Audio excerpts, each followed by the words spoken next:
Today we are going to learn about circular functions. Circular function itself is a periodic functions like this one, and its independent variable is a real number without any units. It means that we are not going to use degree for the independent variables like we used to have.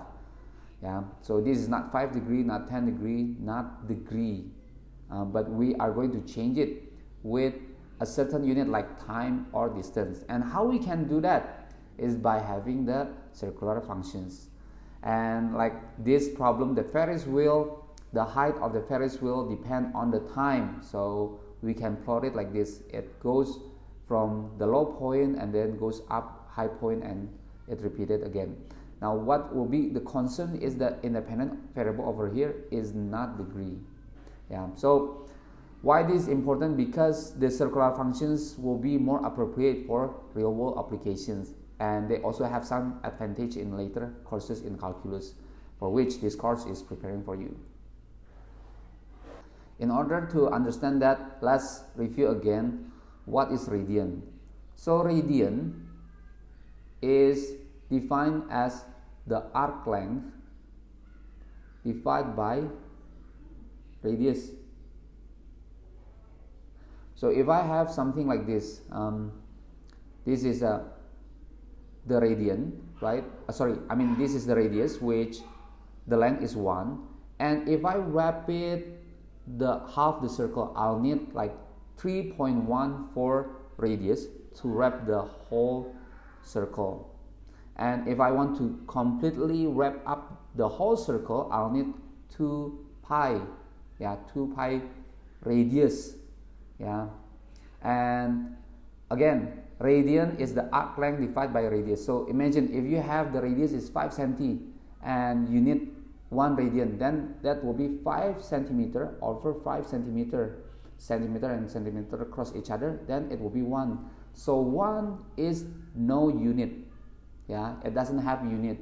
And why we call it as a radian? This is a term that we put it in order that we can have a better knowledge. So what are we put it? This is radian. Yeah, and we can change radian with time, with the distance.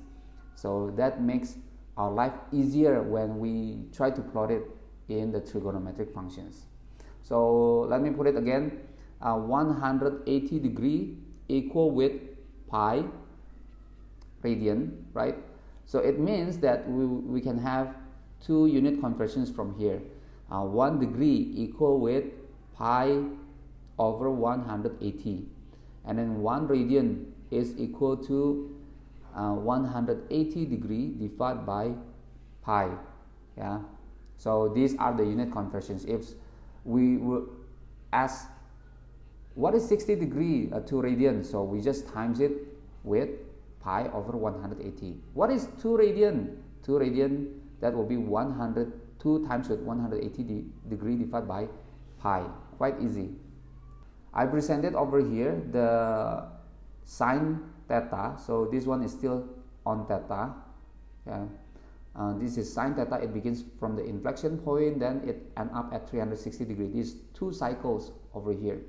So this is y equal with sine theta, and then the figure below is y equal with cos theta.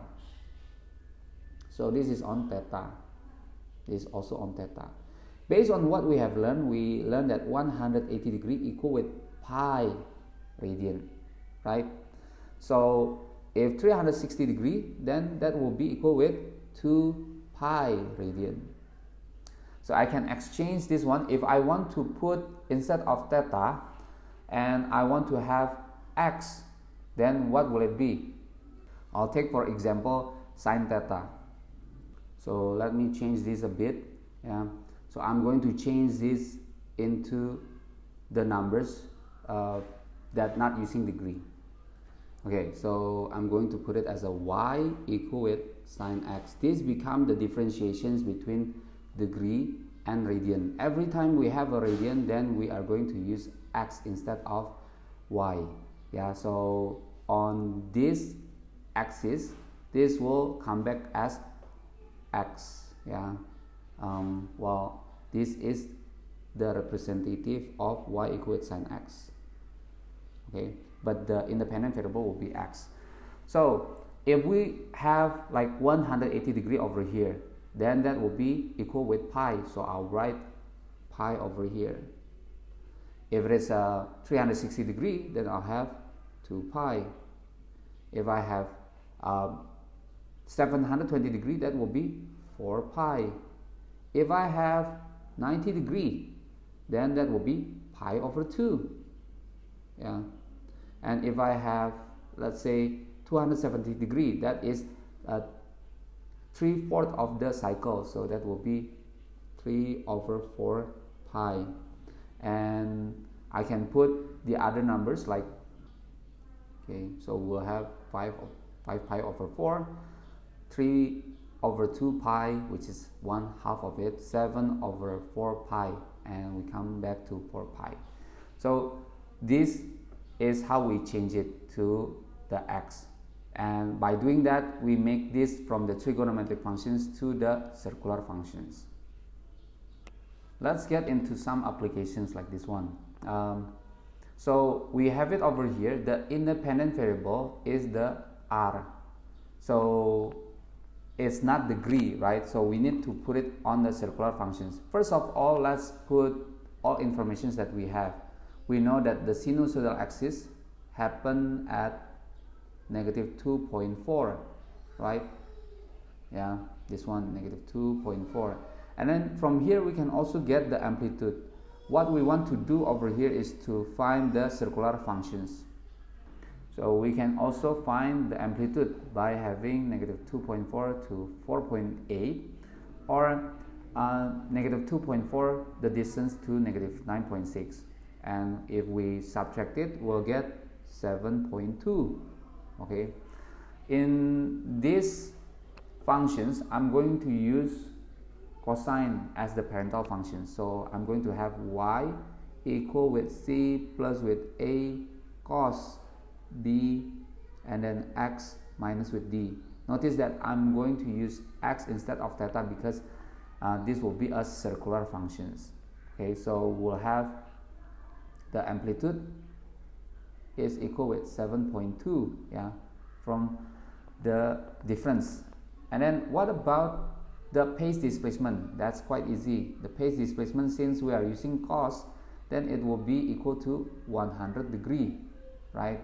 Now what about b, or what is the period? So we notice over here, from this point up to this point, it's only half of cycle.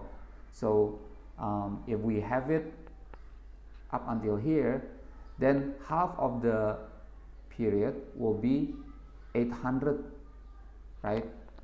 Yeah, just 800. We don't put degree over here. 800. This is half cycle, half period. It means for one full period you'll get 2 times with 800, which is 1600. Now put it on b, that will be what? We have learned that that will be 360 degree divided by the period. But in this case, we are not using 360 degree. Instead, we are using radians. So we change 360 degree into 2 pi divided by 1600. So we'll get pi over 800. And when we put it to the equations, that will be the c. Then this is what we're going to have, c, and then this is an a, and then this d, and then we have b over here. Yeah, so just put it back, negative 2.4 plus with 7.2 cos pi over 800, and then x minus 100. That's our equations. Yeah, quite simple. Now let's reverse the process. What if we are told to graph y equal with 5 plus 4 cos pi over 3 x minus 2? Again, we put some information that we know. The sinusoidal axis is equal to 5. The amplitude is equal to 4 in this case. the phase displacement, before I move to the period, the phase displacement is 2. And what about the period? The period is given, or we can obtain it from pi over 3, okay, 360 degree divided by pi over 3.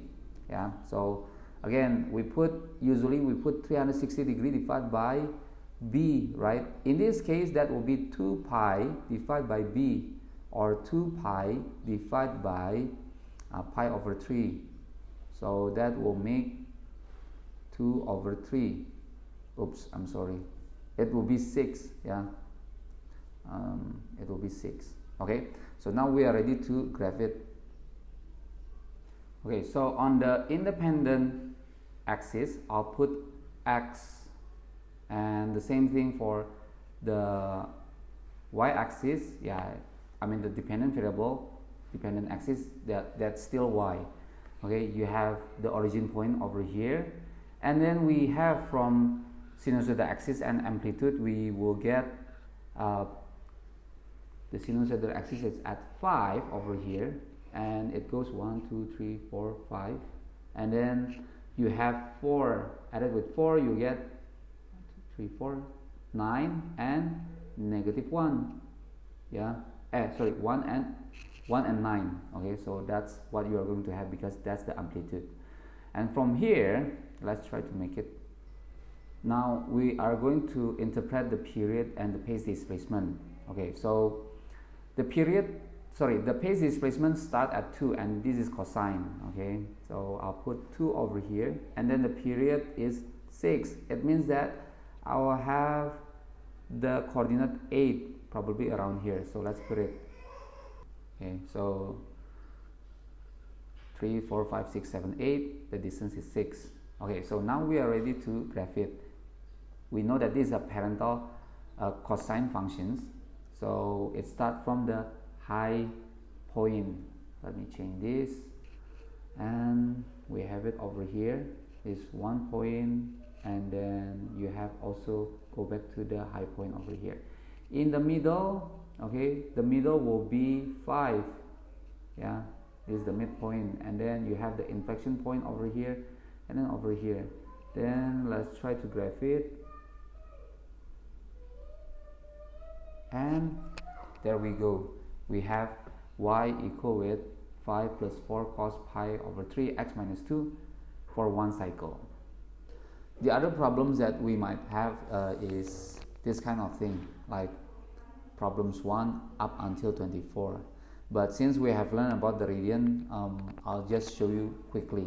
Like number 2, find the exact arc length on the unit circle subtended by the given angle, which is 60 degrees. So if you have 60 degrees, it means that you try to convert 60 degrees into radian. So 60 degrees times with pi over 180, because that's the unit conversions, and you'll have this one cross this one, so you'll get pi over 3 radians. That is the arc length. And like number 6, you have pi over 6 unit. This is presented on unit, but we know actually it is a radian, you can call it like that. Yeah, so pi over 6, and then we want to know what is the exact degree measure, so times it with 180 degree divided by pi. Okay, again, this is a unit conversions that we are multiplying, and we'll get 30 degree. Number 10, okay, you have pi radians, and you want to know the exact arc length. So pi radians is also equal with pi units. Yeah, okay, like number 12, the answer will be 1.467 units. Okay, again, why it's unit? Because when you learn about the radian and unit, you can somehow convert the radian into unit. Yeah, because the length divided by the length. Yeah, so number 9 to 12, just the same leading term over here. And number 13 to number 24, this is on circular functions. So when it says on circular functions, then it asks you to put it on the radian. Yeah, circular functions means on radian again. Yeah, so no questions about is this on degree or radian. Circular means radian. So sine 2, that will be equal to, like number 14, sine 2, when you put it, you'll get 0.9092. Try using calculator whether you have a different result with me. It probably, if you have a different result, it means that you forget to change the modes. Yeah. Number 18, tangent inverse of 1.4. So that could be, okay, that will be tangent inverse 1.4 equal with x, no longer theta. Okay, and then we can also say, yeah, put it on calculator.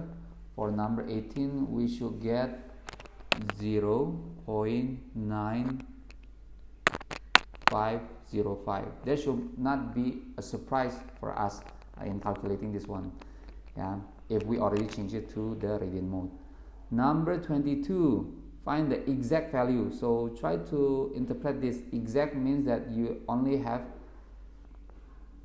an integer number or you have the pi with it. Yeah, so like number 22, cos pi over 4, you'll get half square root of 2. Yeah, half square root of 2. And this is also aligned when we put it to degree. Cos pi over 4 is 45 degree. Yeah, so that's why you get half square root of 2. Okay, so that's